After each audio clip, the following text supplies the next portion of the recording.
الحمد لله رب العالمين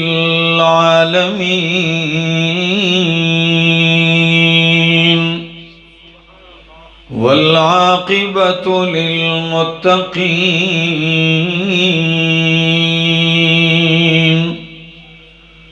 والصلاة والسلام على أشرف الأنبياء وإمام المرسلين وعلى آله وأصحابه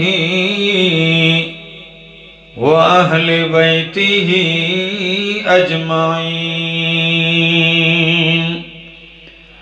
أما بعد فأعوذ بالله من الشيطان الرجيم. بسم الله الرحمن الرحيم.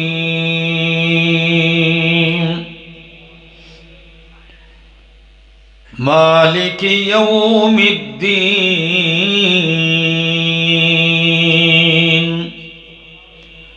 وقال تعالى: إن يوم الفصل كان ميقاتا. وقال تعالى: إن إلينا إيابهم ثم إن علينا حسابهم. وقال النبي صلى الله تعالى عليه وسلم: كن في الدنيا كأنك غريب أو عابر السبيل.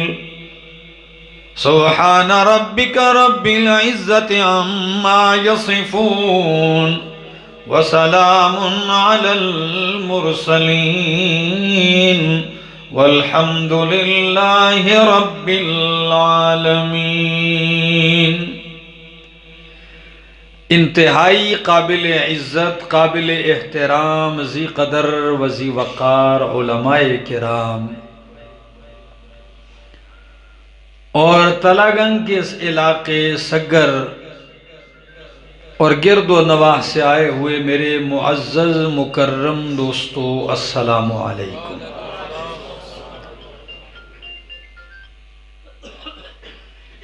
کافی مہینے پہلے آپ کے آج کے پروگرام کے لیے وقت لیا گیا تھا.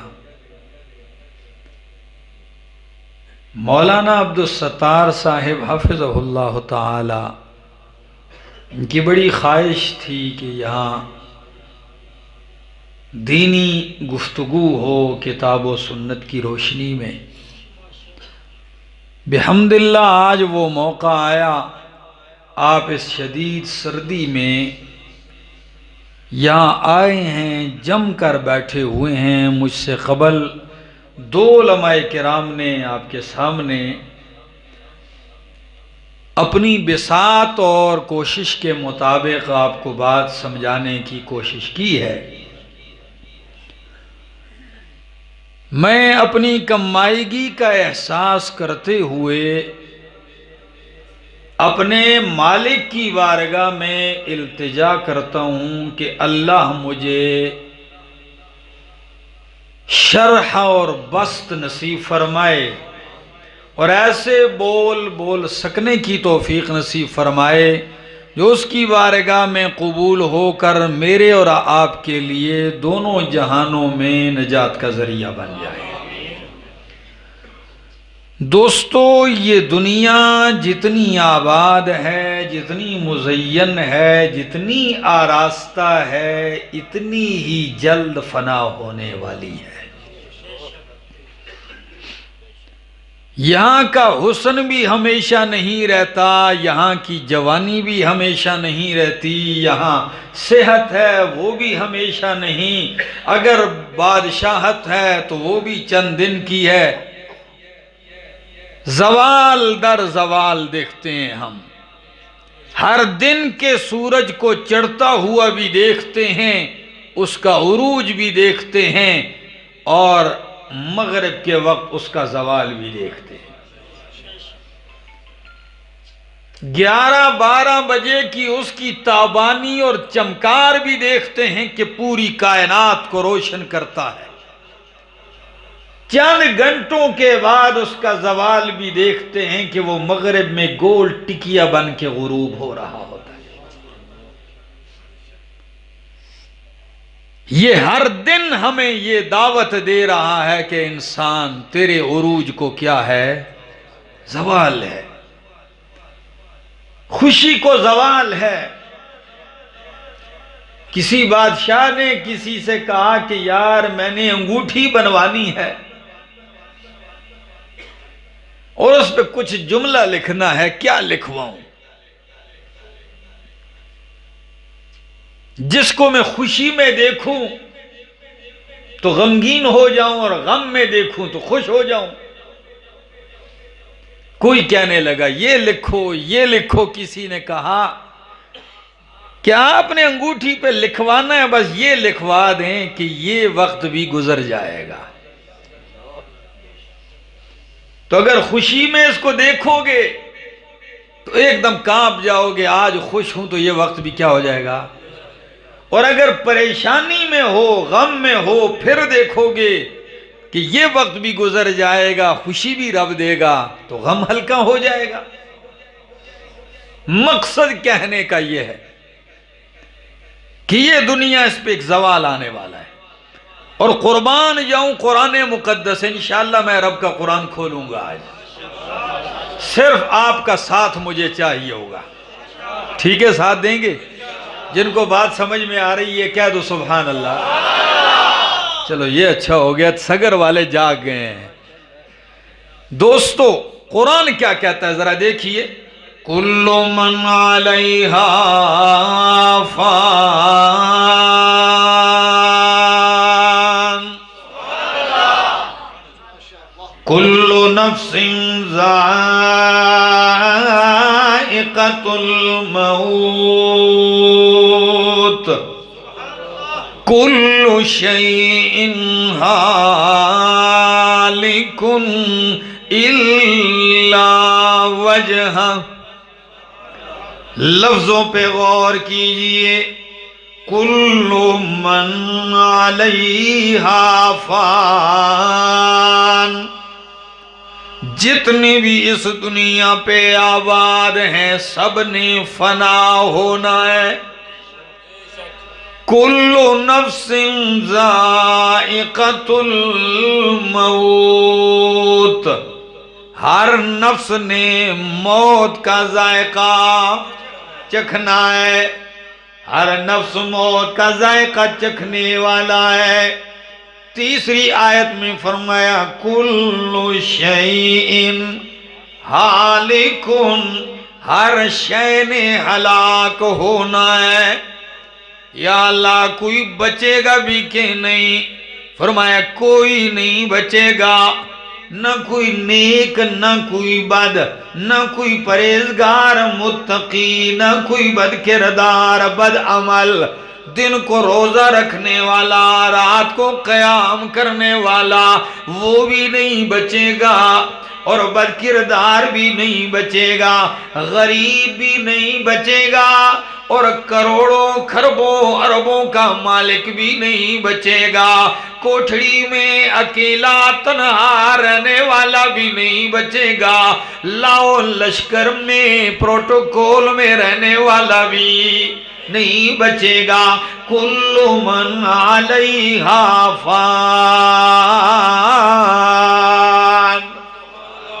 ہاں اگر بچے گا تو وہ ایک ہی ذات ہے، وَيَبْقَى وَجْهُ رَبِّكَ ذُو الْجَلَالِ وَالْإِكْرَامِ۔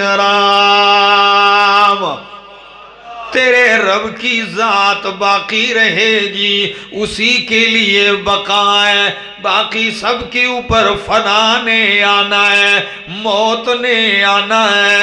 اور قرآن کہتا ہے کہ وہ ایسا زندہ ہے، وَتَوَكَّلْ عَلَى الْحَيِّ الَّذِي لَا يَمُوتُ۔ او کائنات والو، سگر والو، اگر بھروسہ کرنا ہے، توکل کرنا ہے، اس زندہ پہ بھروسہ کرو جس میں کبھی موت نہیں آئے گی۔ عَلَى الْحَيِّ الَّذِي لَا يَمُوتُ، وہ تو ایسا زندہ ہے، قرآن کہتا ہے موت تو درکنار۔ اللہ لا الہ الا هو الحی القیوم،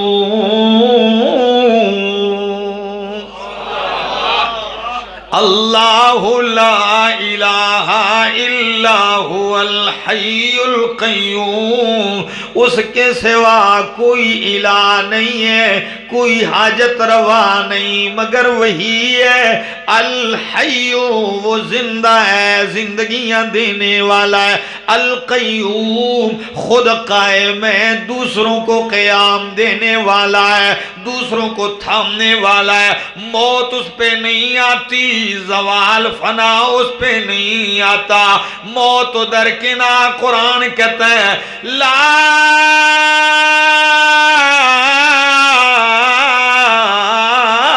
تأخذه سنة ولا نوم، نہ اس پہ اونگ آتی ہے نہ اس پہ نیند آتی ہے۔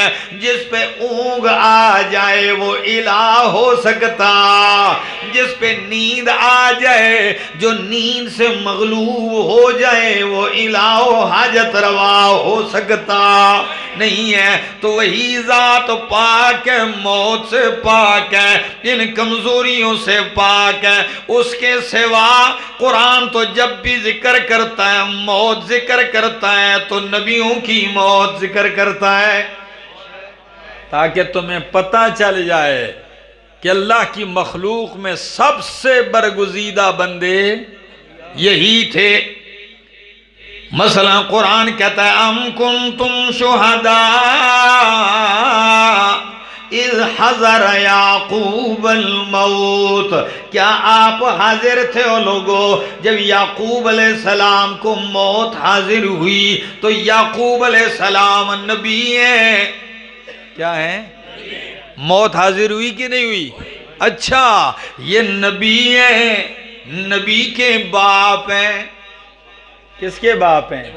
حضرت یوسف علیہ السلام کے والد ہیں، نبی بھی ہیں، نبی کے والد بھی ہیں، لیکن قرآن کہتا ہے موت آئی۔ اچھا ذرا آگے بڑھئے، قرآن کیا کہتا ہے؟ فَلَمَّا قَضَيْنَا عَلَيْهِ الْمَوْتَ مَا دَلَّهُمْ عَلَى مَوْتِهِ إِلَّا دَابَّةُ الْأَرْضِ تَأْكُلُ مِنْ سَأَتَهُ فَلَمَّا خَرَّ تَبَيَّنَتِ الْجِنُّ أَن لَّوْ كَانُوا يَعْلَمُونَ الْغَيْبَ مَا لَبِثُوا فِي الْعَذَابِ الْمُهِينِ۔ سلیمان بن داؤد یہ نبی ہیں اور نبی کے بیٹے ہیں۔ کوئی سمجھ میں آ رہی ہے؟ نبی ہیں اور نبی کے بیٹے ہیں، اور ساتھ ساتھ بادشاہ بھی ہیں، اور بادشاہ بھی ایسے جن ان کی خدمت میں لگے ہوئے ہیں، چرند و پرند ان کی خدمت میں لگے ہوئے ہیں، پرندوں کی بولیاں انہیں سمجھ میں آ رہی ہیں، ہوا ان کے تابع ہے۔ جب جی چاہتا ہے تو تخت کو ہوا پہ اڑا کے لے کے جاتے ہیں، پیٹرول کی ضرورت نہیں ہے، ڈیزل کی ضرورت نہیں ہے، کوئی پنکھے اور انجن کی ضرورت نہیں ہے، چل رہا ہے تخت سلیمانی ہوا کی دوش پہ۔ صرف دن کے پہلے پیر 1 مہینے کا سفر طے کر لیتے، دن کے پہلے پیر۔ غدوہا شہر ورواحوہا شہرون یعنی دن میں صبح و شام میں 2 مہینے کی مسافت طے کر لیتے، ایسا بہترین نظام ہے۔ لیکن موت کا وقت آیا، قرآن کہتا ہے فَلَمَّا قَضَيْنَا عَلَيْهِ الْمَوْتَ، ہم نے موت کا فیصلہ ان پر بھی کیا۔ میں نے نبی کے والد کا ذکر کیا، پھر میں نے نبی اور نبی کے بیٹے کا ذکر کیا اور بادشاہ کا ذکر کیا۔ اب میں ذکر کرنے لگا ہوں جو نبی ہیں اور نبیوں کے امام ہیں۔ تو قرآن کیا کہتا ہے؟ اللہ اکبر، ذرا سنیے، انک میت وانہم میتون، انک میتون، او میرا پاک پیغمبر آپ نے بھی موت کا جام منہ سے لگانا ہے۔ انک میتون، آپ پر بھی موت نے آنا ہے۔ اس کمزوری سے پاک صرف سگر والوں کون ہے؟ اللہ ہی ہے۔ آپ میرے محبوب بھی ہیں، آپ میرے حبیب بھی ہیں، آپ میرے خلیل بھی ہیں، آپ میرے نبی اور رسول بھی ہیں، آپ نبیوں کے سردار بھی ہیں، آپ صاحب قرآن بھی ہیں۔ لیکن موت ایسا قانون ہے کہ میرا پیغمبر یہ دن آپ پر بھی آئے گا۔ انک میت وانہم میتون، ما جعلنا لبشر من قبلک الخلد افئن مت فهم الخالدون۔ سگر والے اگر مجھ سے ناراض ہو تو رب کے قرآن سے تو ناراض نہیں ہو، کہہ دو نا سبحان اللہ۔ سبحان اللہ کا معنی بھی یہی ہے کہ رب موت سے پاک ہے، رب کمزوریوں سے پاک ہے، رب شریکوں سے پاک ہے۔ تو فرمایا اَفَإِن مِتَّ فَهُمُ الْخَالِدُونَ، میرا پیغمبر کیا اگر آپ پہ موت آ جائے گی تو فَهُمُ الْخَالِدُونَ، کیا یہ ہمیشہ رہیں گے؟ نہیں نہیں، ہمیشہ یہ بھی نہیں رہیں گے۔ اللہ اکبر، کیا عجیب انداز ہے۔ قرآن کیا کہتا ہے؟ بار بار ذکر کرتا ہے موت کا۔ یہی وہ پہلا مرحلہ ہے، یہی وہ پہلی پوڑی ہے۔ اس پوڑی میں ہار و جیت کا فیصلہ تو یہی ہو جاتا ہے۔ ہار اور جیت کا فیصلہ تو بندے کو پتہ ہے، اس پہلی سیڑھی ہی میں لگ جاتا ہے۔ اب آپ کہیں گے یہاں کیسے لگ جاتا ہے؟ ملا علی قاری رحمہ اللہ نے رسائل لکھے ہیں، تقریباً 8-9 جلدوں میں، عربی میں ہیں، بڑے بہترین رسائل ہیں۔ ان میں ایک رسالہ لکھا ہے حسن خاتمہ اور سوء خاتمہ پر۔ خاتمہ اچھا ہو کیسے، خاتمہ برا ہو۔ میرا ایک عنوان ہے، 1 گھنٹے کا بیان اس پر ہے، کیسے اچھا خاتمہ۔ تو یہ تو تفصیل طلب ہے، لیکن ایک بات وہ اس میں کرتے ہیں کہ کسی اللہ والے سے کسی نے پوچھ لیا، پوچھنے والے پوچھتے ہیں، پوچھنے والا بھی بڑا پائے کا تھا، نے کہا حضرت آپ کی داڑھی بہتر ہے یا کتے کی دم؟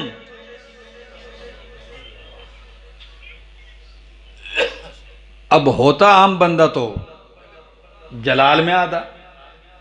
اس نے کہا بات یہ ہے میرا دوست، اگر ایمان کے ساتھ میں چلا گیا پھر تو میری داڑھی بہتر ہے، اگر ایمان کے بغیر خاتمہ ہو گیا تو بس پھر کتے کی دم ہی بہتر ہے۔ یہ مرحلہ موت کا ایسا ہے، ہار اور جیت کا پتہ اس وقت بندے کو۔ آپ کہیں گے کیسے لگتا ہے؟ ذرا دیکھیے قرآن کیا کہتا ہے۔ یہ میرے سامنے رب کا قرآن ہے۔ قرآن کہتا ہے وَلَوْ تَرَىٰ إِذِ الظَّالِمُونَ فِي غَمَرَاتِ الْمَوْتِ، سورۃ الانعام آیت نمبر 93۔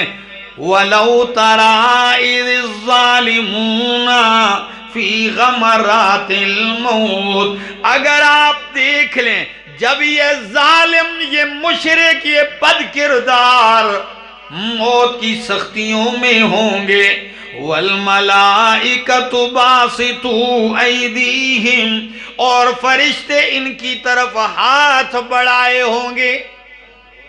کیا بڑھائے ہوں گے؟ عام لوگ منع کرتے ہیں کہ ہاتھ ایسے بڑھائیں گے، ایسے نہیں. یہاں باسطوا مارنے کے لیے ہاتھ بڑھانا، جیسے قرآن آدم علیہ السلام کے 2 بیٹوں کا ذکر کرتا ہے کہ قابیل نے حابیل کو موت کی دھمکی دی تو حابیل کہنے لگا لئن بسطت یدک الی لتقتلنی ما انا بباسط یدی لیقتلا. ہاں لیقتلک، اگر تو اپنا ہاتھ بڑھائے گا کیا مطلب ہے؟ مجھے مارے گا تو میں اپنا ہاتھ بڑھا کے تجھے نہیں ماروں گا. قرآن کہتا ہے جب ان ظالموں کو دیکھو موت کی سختیوں میں، والملائکۃ باسطوا ایدیہم، فرشتے ہاتھ پھیلائے ہوں گے ان کی طرف، اور کیا کہیں گے؟ مار مار کر اخرجوا انفسکم، اخرجوا انفسکم، نکالو اپنی جانوں کو. سگر والو، کسی کو تو گھر سے بڑے پروٹوکول کے ساتھ، اعزاز کے ساتھ نکال کے لے جایا جاتا ہے، عزتدار آفیسر کو، اور مجرم کو گھر سے جی ذلیل کر کے، گھسیٹ کے، کھینچ کے، مار مار کے نکالا جاتا ہے. تو ان کی نفس نفس خبیثہ ہے، خبیث روح ہے. تو فرشتے مار مار کے کہیں گے اخرجوا انفسکم، نکالو اپنی جانوں کو. الیوم تجزون عذاب الہون، آج کے دن تمہیں رسوا کن عذاب دیا جائے گا. بما کنتم تقولون علی اللہ غیر الحق، تم اللہ پر ناحق باتیں کہا کرتے تھے. وَكُنْتُمْ عَنْ آیَاتِهِ تَسْتَكْبِرُونَ، جب تمہیں ان کی آیتیں پڑھ پڑھ کے سنائی جاتی ہیں اللہ کے قرآن کی، تو تستکبرون، تمہاری گردن میں سریا پڑ جایا کرتا تھا، تم آکڑ جاتے تھے، تم تواضع کے بجائے سینہ نکالتے، تکبر کرتے، انکار کرتے تھے. آج رسوا کن عذاب کی طرف چلیے. یہ موت کا مرحلہ ہی ہار جیت کا پتہ دے دیتا ہے. ذرا دیکھیے میرے سامنے رب کا قرآن ہے اور 14واں پارہ ہے، سورت کا نام سورۃ النحل ہے. قرآن کیا کہتا ہے ذرا سنتے جائیے. اگر آپ تھکے نہیں تو میں سناؤں رب کا قرآن؟ کہو سبحان اللہ. ہاں ذرا دیکھیے قرآن کہتا ہے جب ایسے ظالموں کی روح نکالی جاتی ہے، خبیث لوگوں کی روح نکلتی ہے، تو ان کی حالت کیا ہوتی ہے؟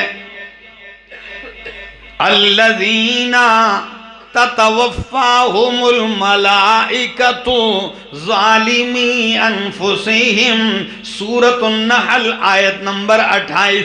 الذین تتوفاہم الملائکۃ، وہ لوگ جن کی روحیں جان نکالتے ہیں فرشتے، ظالمی انفسہم، درا حال کہ وہ اپنے اوپر ظلم کرنے والے ہوتے ہیں. شرک کر کے اپنے اوپر ظلم کرتے ہیں، حرام کھا کے اپنے اوپر ظلم کرتے ہیں، گناہ کر کے اپنے اوپر ظلم کرتے ہیں، غلط چیزیں سن کے اپنے اوپر ظلم کرتے ہیں، غلط باتیں کہہ کے اپنے اوپر ظلم کرتے ہیں، آنکھ سے بد چیزیں دیکھتے ہیں اپنے اوپر ظلم کرتے ہیں.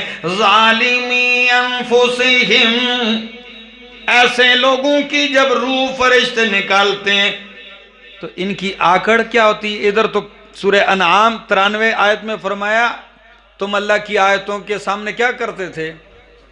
تکبر، تتکبرون، ٹھیک ہے. ادھر جب موت کا فرشتہ دیکھیں گے فَأَلْقَوْا السَّلَمَ، فَأَلْقَوْا السَّلَمَ، پھر بڑی تابعداری کی بات ظاہر کریں گے. سلامتی کی بات ڈالیں گے، کہیں گے جی السلام علیکم آگے ہو جی. جیسے بندے کو ڈر ہوتا ہے نا تو اس سے بولنے کا، جیسے کئی لوگوں کو ہوتا ہے نا، کہتے ہیں بس زیادہ گل نہ کرو میرا بلڈ پریشر ہائی ہو جاتا ہے. میں کہتا ہوں بلڈ پریشر غریب ماتحت کے سامنے تو ہر آدمی کا ہائی ہوتا ہے، یہ آپ کا بلڈ پریشر کبھی زوراور کے سامنے بھی ہائی ہوا ہے؟ اس وقت آپ کو کون سی گولی کھانی پڑتی ہے؟ جب زوراور دیکھتے ہیں نا فرشتے کو تو القوا السلام، سلامتی کی بات ڈالتے ہیں. ما کننا نعمل من سوء، ہو سکتا ہے جان چھوٹ جائے، ہم نے تو کوئی برا عمل کیا ہی نہیں، ہم نے تو کوئی برا عمل نہیں کیا. جواب سنیے، بلا، کیوں نہیں، کیوں نہیں، ان اللہ علیم بما کنتم تعملون. کوئی جانے نہ جانے رب تو جانتا ہے.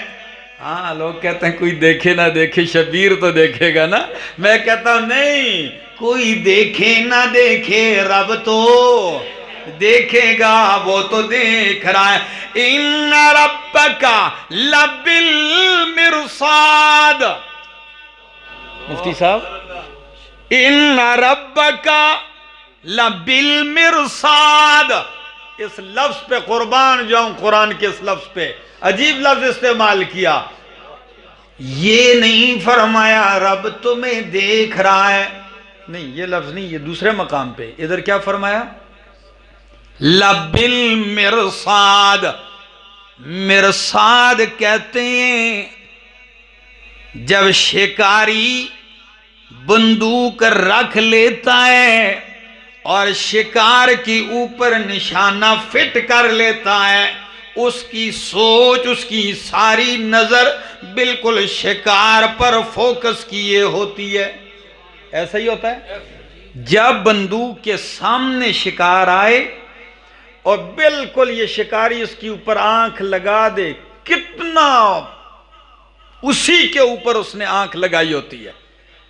اللہ فرماتے ہیں جس طرح ایک شکاری اس خاص لمحے مکمل توجہ سے اس شکار کو دیکھ رہا ہوتا ہے اور اس کی حرکت نوٹ کر رہا ہوتا ہے، شکاری تو اس ایک لمحے میں دیکھ رہا ہوتا ہے.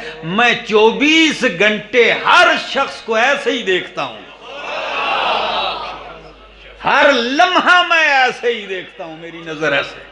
ان ربک لبالمرصاد، تو فرمایا بلا، کیوں نہیں، ان اللہ علیم بما کنتم تعملون. فادخلوا ابواب جہنم، اب جہنم کے دروازوں میں داخل ہو جاؤ.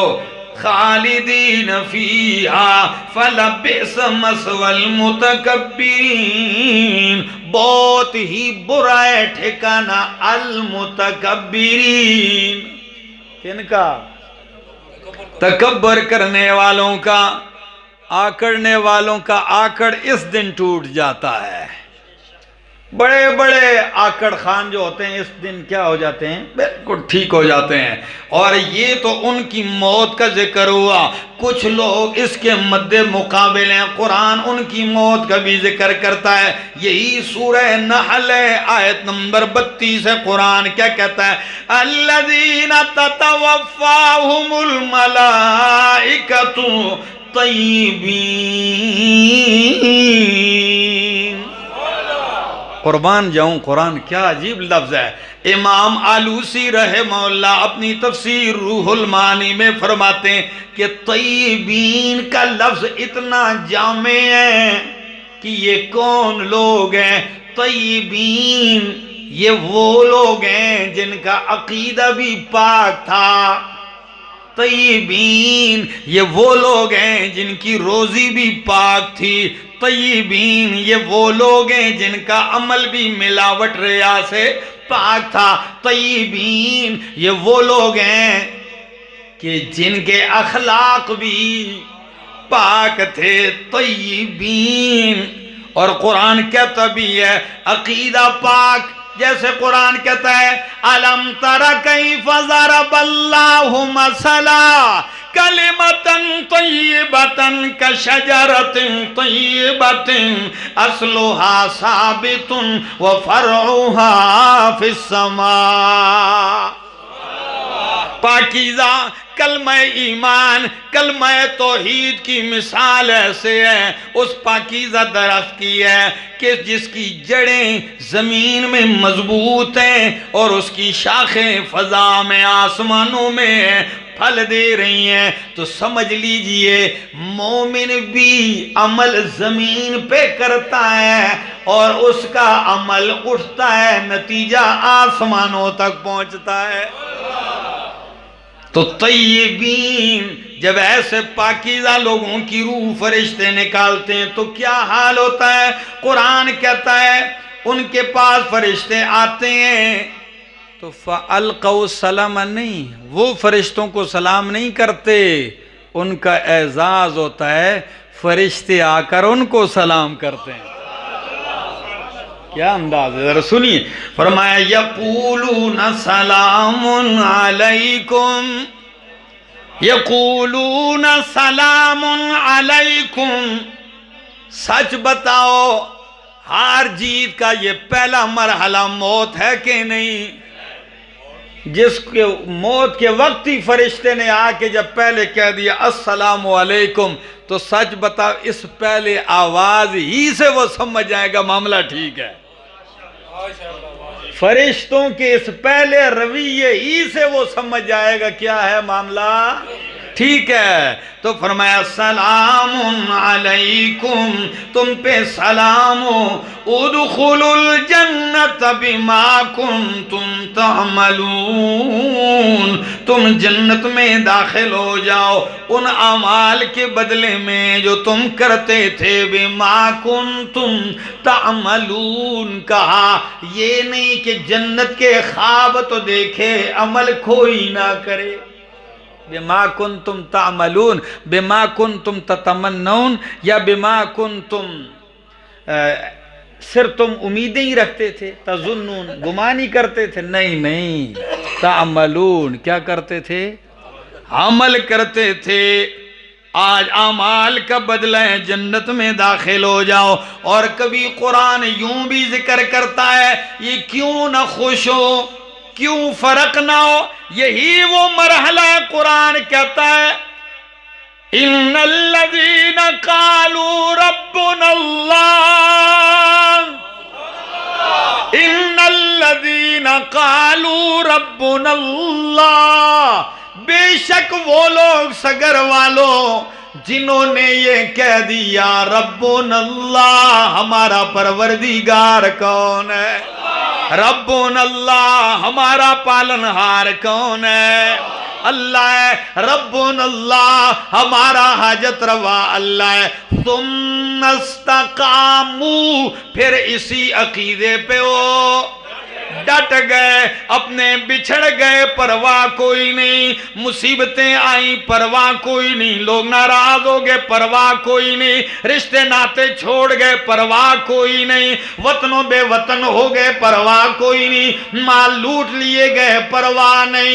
جان پہ مصیبتیں آئیں پرواہ نہیں. پرواہ ہے تو ربنا اللہ والے عقیدے پہ ڈٹ گیا. ایسے بندے کو بھی جب موت آئے گی تو تتنزل علیہم الملائکۃ فرشتوں کی قطاریں لگی ہوں گی اور کیا کہیں گے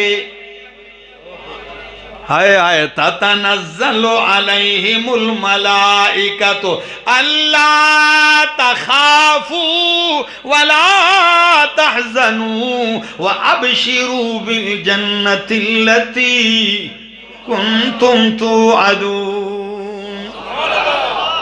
سبحان اللہ اللہ اکبر. اللہ تخافوا خوف نہ کر تو جس کو پہلے مرحلے میں ہی فرشتہ کہہ دے خوف، تو بتاؤ آئندہ کے حالات سنبھلتے ہوئے نظر آئیں گے کہ نہیں؟ یہ ہے وہ پہلی پوڑی۔ مولا علی قاری رحمہ اللہ ذکر کرتے ہیں روایت کہ من مات فقد قامت قیامتہ، جو بندہ مر گیا اس کی قیامت تو واقع ہو گئی، اس کی قیامت تو برپا ہو گئی۔ میرا دوست، یہ پہلا مرحلہ ہے، اس پہلے مرحلے سے ایسے گزر جاؤ۔ اور قرآن دوسرے مقام پہ یوں کہتا ہے، یا ایتھا النفس المطمئنہ،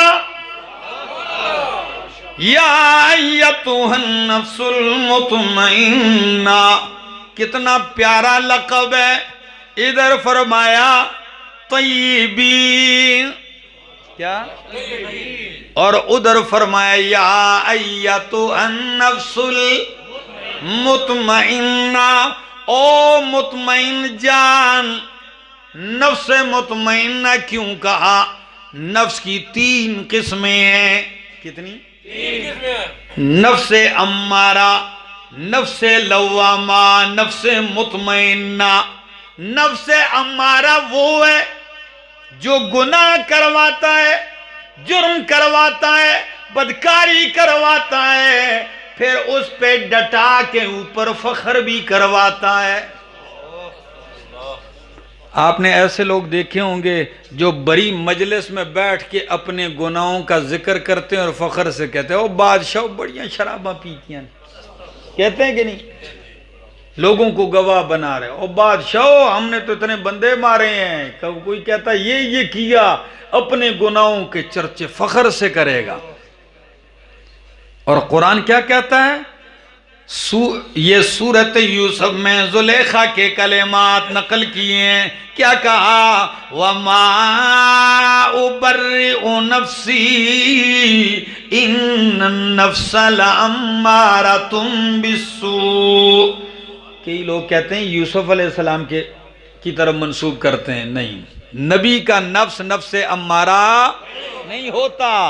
فرمایا وَمَا أُبَرِّئُ نَفْسِي۔ زلیخا نے جب جرم ثابت ہو گیا تو کھل کے سامنے آ کے کہنے لگی جو محفل والو، میں اپنے نفس کو بری نہیں کرتی، ان النفس لامارۃ، نفس تو بار بار بہت زیادہ برائی کا حکم دینے والا ہے۔ تو ایک نفس امارہ ہے اور دوسری قسم نفس لوامہ ہے۔ قرآن کہتا ہے لا اقسم بالنفس اللوامہ، اللہ فرماتے ہیں مجھے ملامت کرنے والے نفس کی قسم ہے۔ یہ ملامت کرنے والا نفس کس کا ہے؟ ہم یوں ہی سمجھ لیں کم از کم ہمارا تو ہے، صحیح ہے، کیونکہ ہم سے غلطی ہو بھی جاتی، نفس کروا دیتا ہے، لیکن جیسی غلطی ہوتی ہے تو ملامت بھی کیوں کیا ہے؟ کئی لوگ کہتے ہیں مجھے اپنا ضمیر کیا کر رہا تھا؟ تو ضمیر اتنا تو زندہ ہونا چاہیے کہ آپ کو گناہ ہو جائے وہ کیا کرے؟ ملامت کرے۔ تو یہ نفس لوامہ گناہ پہ ملامت کرتا ہے۔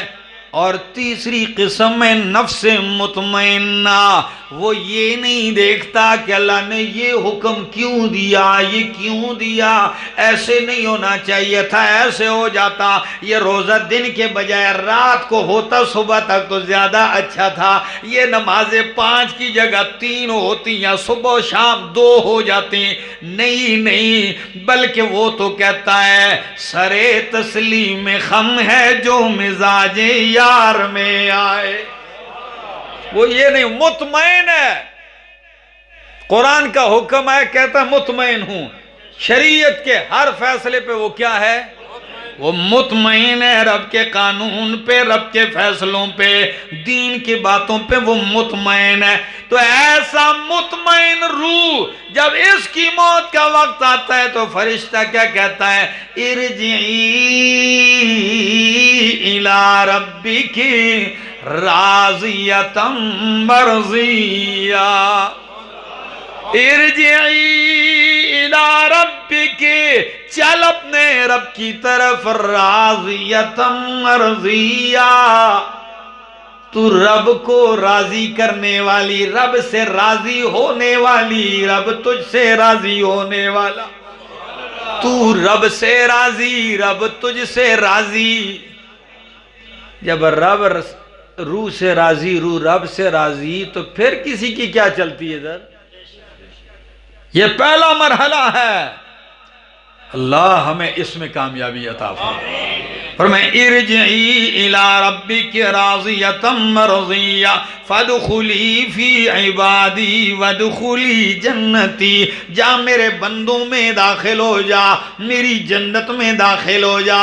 ایسی موت یہ سعادت ہے، ایسی موت مومن کے لیے تحفہ ہے، یہی وہ موت ہے جو تحفہ بن کے آتی ہے۔ اور اقبال نے کیا ہی خوب کہا، نشان مرد مومن باتو گویم، نشان مرد مومن باتو گویم، چو مرگ آئے تبسم بر لبے اوس۔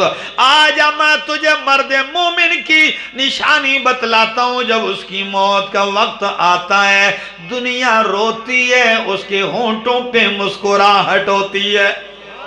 اگر نہیں دیکھا تو آئیے میرے پاک پیغمبر کے مؤذن رسول حضرت بلال کی موت کا وقت دیکھ لیجئے۔ بیوی پاس ہے، وہ رو کے کہنے لگی واہ حزناہ، ہائے غم، ہائے پریشانی۔ تو ایک دم موت کے وقت آنکھ کھول کے بیوی سے کہنے لگے نانا یہ نہ کہ غم نہیں، بلکہ میں تو کہتا ہوں واہ فرحاہ واہ طرباہ، ہائے خوشی، ہائے تازگی، ہائے راحت۔ بیوی کہنے لگی اللہ کے بندے خوشی کس بات کی؟ موت آ رہی ہے، دنیا کی ساری لذتیں ختم ہونے والی ہیں، موت آ رہی ہے، سارے محبوب بچھڑنے والے ہیں۔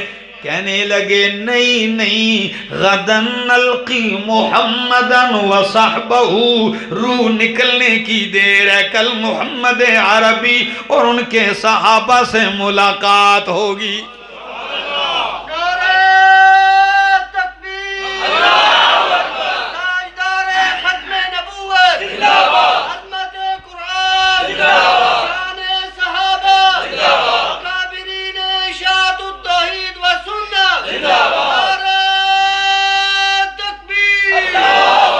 آئیے میرا دوست، یہی وہ دن ہے، اور اس کے بعد کا جو مرحلہ، کاش آج مجھے آپ وقت پہ ذرا بٹھا دیتے تو میرے دل میں آج تھا۔ بات میں نے یہاں سے شروع کی، لیکن آپ بھی کہیں گے یہ مولویوں کو بھی مائک مل جائے تو چھوڑتے پھر نہیں ہے نا، تو جی ماشاءاللہ مجھے خوشی ہے، سب سے زیادہ جو بابے ہیں نا وہ آج صحیح چوکنے بیٹھے ہیں، حالانکہ بوڑھے شام عشاء کے بعد فوراً سو جاتے ہیں، لیکن آج وہ بیدار ہیں، اور نوجوانوں کو اونگتا ہوا دیکھ رہا ہوں۔ اللہ توجہ ہے، یہ وہ مرحلہ ہے۔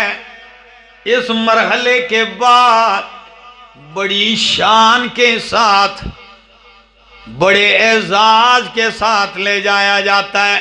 قرآن وہ دونوں مرحلے یوں ذکر کرتا ہے، وَالنَّازِعَاتِ غَرْقًا وَالنَّاشِطَاتِ نَشْطًا وَالنَّازِعَاتِ غَرْقًا، قسم ہے ان فرشتوں کی جو روح کھینچتے ہیں، غرقا بدن میں ڈوب کے، کیونکہ مجرم نکلتا تو نہیں آسانی سے گھر سے نا، بدن میں غرق ہو کے ڈوب کے کھینچ کے لیتے ہیں۔ اور قربان جاؤ نفس مطمئنہ والے، فرمایا وَالنَّاشِطَاتِ نَشْطًا، قسم ہے ان فرشتوں کی جو گرہ کھولتے ہیں۔ گرہ کھولنا جیسے اونٹ باندھا ہے، آپ نے مہار کی یا گلے کی رسی کی گرہ یوں کھولی، وہ خود بخود چل پڑا۔ یا یوں کہہ دوں غبارہ ہے اس میں ہوا بند ہے، آپ نے اس کے منہ پہ گرہ باندھی ہے، جو ہی گرہ کھلی ہوا خود بخود باہر نکلی، والناشطات نشطا، بس یوں گرہ کھلتی ہے یہ روح خوشی کے ساتھ نکلنے لگتی ہے۔ اور اللہ کے پاک پیغمبر نے اس سے یوں ارشاد فرمایا، ام المومنین صدیقہ کائنات سے روایت ہے صحیح بخاری میں کہ ان اللہ فرمایا من احب لقاء اللہ احب اللہ لقاءہ، جو بندہ اللہ کی ملاقات کو پسند کرتا ہے اللہ اس کی ملاقات کو پسند کرتا ہے۔ اب ذرا سگر والو اس کو سمجھنے کی ضرورت ہے ذرا، جو اللہ کی ملاقات کو پسند کرتا ہے اللہ اس کی ملاقات کو پسند کرتا ہے، اور یہ ملاقات ہوتی ہے موت کے ساتھ۔ کس کے ساتھ؟ کیونکہ جب میرے پاک پیغمبر کے اوپر وفات کا وقت آنے لگا تو جبریل امین آگ کے پاس کھڑے ہو گئے، فرمایا اللہ کے پاک پیغمبر آپ چاہیں تو دنیا میں رہنے کے لیے وقت مل سکتا ہے، اور اگر کہیں تو وقت پورا ہے۔ کیا خیال ہے؟ ملک الموت باہر کھڑا ہے، اجازت مانگ رہے آنے کی، اللہ کی قسم یہ کسی اور سے اجازت نہیں مانگتا، اجازت ہو تو وہ باہر کھڑا ہے۔ تو پتہ ہے نبی علیہ السلام نے کیا فرمایا؟ فرمایا جبریل اوپر کی کیا صورتحال ہے؟ اللہ اوپر کی کیا صورتحال ہے؟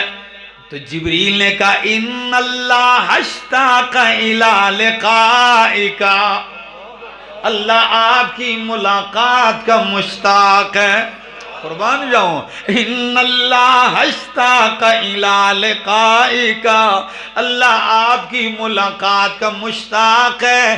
نبی کریم نے فرمایا تو میں پھر رب کی ملاقات کا مشتاق ہوں۔ ملک الموت سے کہیے آئے اپنا کام کرے، اللہ اکبر۔ اور اس حدیث میں فرمایا من احب لقاء اللہ احب اللہ لقاءہ، جو اللہ کی ملاقات کو پسند کرتا ہے اللہ اس کی ملاقات کو پسند کرتا ہے۔ تو میری امی جان، مومنوں کی امی جان، ام المومنین صدیقہ کائنات حضرت عائشہ رضی اللہ تعالیٰ عنہ کہنے لگی یا رسول اللہ موت کو تو کوئی بھی پسند نہیں کرتا۔ حدیث مشکل ہو گئی نا ذرا، سوال سمجھ میں آ رہا ہے؟ موت کو تو کوئی نہیں پسند کرتا، نیک بھی ہو تو موت کو، پھر اس کا مطلب ہے کہ اللہ ملاقات پسند نہیں کرے کہ ظاہر کیونکہ ملاقات ہونی ہے موت سے، اور موت کو طبیعت کسی کی کراہت طبعی ہے، طبیعت نہیں گوارا کرتی۔ جواب سنیے، اللہ اکبر، میاں بیوی کا مکالمہ ہے نا۔ نبی علیہ السلام نے فرمایا عائشہ بات یوں نہیں، بات یوں ہے کہ موت کو واقعی کوئی پسند نہیں کرتا، لیکن نیک بندے کی موت کا جب وقت ہوتا ہے اللہ اگلے جہان کے سارے انعامات اس کے سامنے کر دیتے ہیں، وہ سارے مقامات، وہ مرتبے، وہ نوازشات، وہ اکرامات، وہ سارے سامنے کرتے تھے۔ جو ہی سامنے ہوتے ہیں تو اس کے سامنے ان چیزوں سے محبوب کوئی چیز باقی نہیں رہتی، تو وہ اس وقت موت کو پسند کرنے لگتا ہے۔ جب یہ موت کو پسند کرنے لگتا ہے تو رب اس کی ملاقات کو پسند کرتا ہے۔ من احب لقاء اللہ احب اللہ لقاءہ۔ اللہ کرے ہماری ایسی موت ہو کہ ہم اللہ کی ملاقات کو پسند کریں، اور آپ کو پتہ اللہ کی ملاقات کو پھر پسند وہی کرے گا کہ جس نے کچھ کیا ہوگا۔ اگر کیے بد ہیں وہ ڈرے گا. اس پہ بڑی عجیب کیفیت ہوگی. اللہ ہمیں موت کے وقت ثابت قدمی نصیب فرمائے. میرا مضمون ابھی شروع ہوا ہے، ٹھیک ہے؟ ابھی تو یہ پہلا مرحلہ گزرا ہے، ابھی نیچے دبایا ہے، ابھی دوسرا مرحلہ ہے. وَإِذَا الْقُبُورُ بُعْثِرَتْ، جب یہ ساری قبریں اکھیڑ دی جائیں گی، ساری قبریں پھٹیں گی اور سارے نکل کے اٹھیں گے تو کہیں گے مَن بَعَثَنَا مِن مَرْقَدِنَا، مَن بَعَثَنَا مِن مَرْقَدِنَا، ہمیں ہماری خوابگاہوں سے کس نے اٹھا دیا؟ تو جواب ملے گا ھذا ما وعد الرحمن، ھذا ما وعد الرحمن، یہ وہی دن ہے جس کا رحمان نے وعدہ کیا تھا. وصدق المرسلون، اور رسولوں نے سچ کہا تھا. یہ وہی دن ہے کہ تو ہاتھ باندھ کے کہتا تھا مالکی یوم الدین. یہ وہی دن ہے کہ فاتحہ کے بعد تو کہا کرتا تھا وبالآخرۃ ہم یوقنون. یہ وہی دن ہے کہ اللہ نے اپنے قرآن میں قیامت کے 50 نام ذکر کیے. کتنے؟ 50. کبھی مالک یوم الدین، روز جزا کا، کبھی فرمایا یوم الآخرہ، آخری دن کا، کبھی الساعہ کہا، کبھی یوم القیامہ کہا، کبھی یوم التغابن کہا، کبھی یوم التناد کہا، کبھی ان یوم الفصل کان میقاتا، فیصلے کا دن کہا. اور کبھی فرمایا کہ یہ وہ دن ہے القارعہ، کھڑکھڑا دینے والی. ملقارعہ کیا ہے؟ کھڑکھڑا دینے والی. آپ کو کیا معلوم کیا ہے کھڑکھڑا دینے والی؟ یوم تکون الجبال کالعہن المنفوش، جس دن یہ وزنی پہاڑ روئی کے ذرات کی طرح اڑیں گے. اللہ.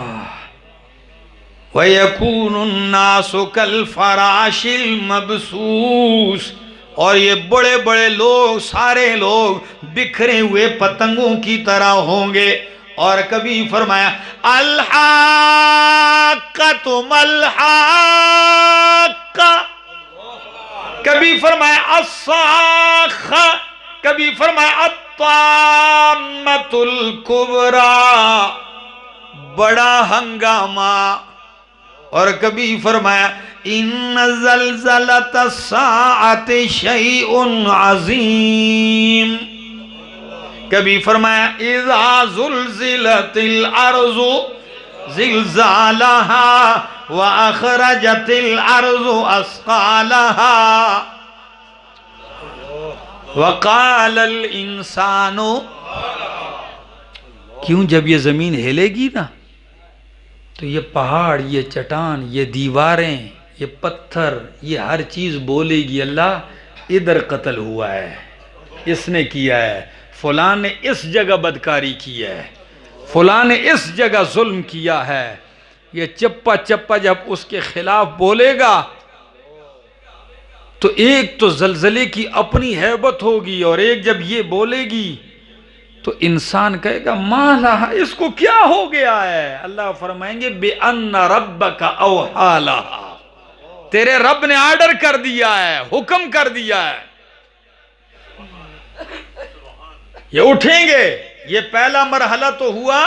دوسرے مرحلے میں بھی فیصلہ یوں ہو جائے گا، آئیں گے 3 طبقے ہوں گے، بس آسان سے.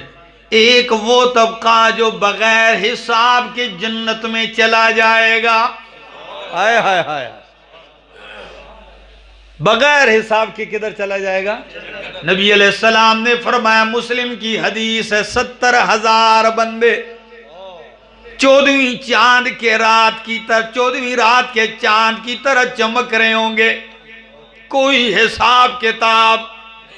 جاؤ بھائی سیدھے جاؤ. ایک تو وہ طبقہ، ایک وہ ہے جو بغیر حساب کی سیدھا جہنم میں. فَلَا نُقِيمُ لَهُمْ يَوْمَ الْقِيَامَةِ وَزْنًا. کوئی تول قائم نہیں، سیدھا لے جاؤ.